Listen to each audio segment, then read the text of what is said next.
Good afternoon to you all on this fifth day of level 4 lockdown in South Africa. My name is Mark Long, rector of the parish of St Andrew in Newlands, Cape Town.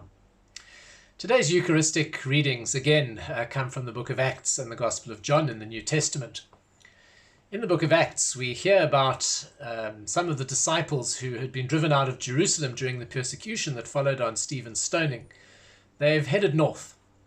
And they've reached Cyprus, they've reached areas that we know today as Lebanon, Syria, and southern Turkey. As they've gone, they've shared the faith within the Jewish context. They've moved from place to place, found the Jewish communities in those places, and shared what God has been doing in their time. And the good news, the gospel, from their perspective, that Jesus is the long-awaited for Messiah. That all that they've prayed for century upon century, God is beginning to answer those prayers. And for them, that was hugely exciting. It's in Antioch, of course, that we hear that a conversation takes place with people beyond the Jewish faith, with the Hellenists.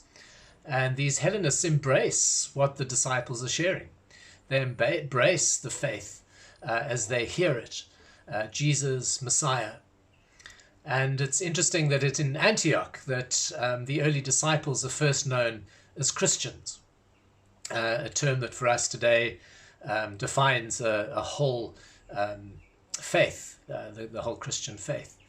But for those early disciples, certainly, as I say, that would have been quite a thought for themselves, think of themselves as being distinct from their Jewish roots. And so we hear in Antioch that the Spirit of God is beginning to shift things beyond the boundaries that had stood over centuries. And that eventually something of the prophecies of Isaiah, that the Jewish people are called to be a light to the nations, that this really is beginning to find traction as this understanding, insight into who Jesus is shared. And so one of the questions that comes to mind for me today is, how tied am I and how tied are we as church to something of the traditional boundaries in which and ways in which we have done things. And again, it's just been part of my theme, I think, quite a bit over the last while. How do we really perceive what God is doing? And what is that asking of us in the ways that we respond, both in terms of faith and in terms of faith's connection with life? What are some of the boundaries that the pandemic is pushing us beyond? And what does that mean for us as Christians and as church as institution going forward? We're beginning to work a lot more in the whole area of social media, sharing our times of worship through things like Zoom and other formats. We're struggling to really work out what does it mean to live in this time where social distancing is so important. And for myself, just the frustration in the last couple of days, having had a bit of freedom, being able to get out and do some exercise. Yesterday, having done a bit of shopping, my wife needed to see the dentist. We needed to update some of our medicines. And then coming home and feeling really frustrated that one had a little bit of freedom, but not much.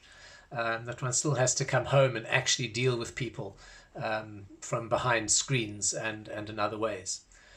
And yet, despite the frustrations, a deep sense for me that there are opportunities here to live our faith in fresh ways, and to be courageous as we do that, and to see something of the hand of God working in and through us in this time. We're not being driven forth because of persecution, we're being driven in because of a virus. And there are ways for us to continue to be part of the work that God is doing in our world. So for me, the real challenge to being open, to being vulnerable to the Spirit of God, and to embracing the opportunities as they arise. So what is it that God is doing in my life and your life at this time? And how are we responding to that in the nature of every day?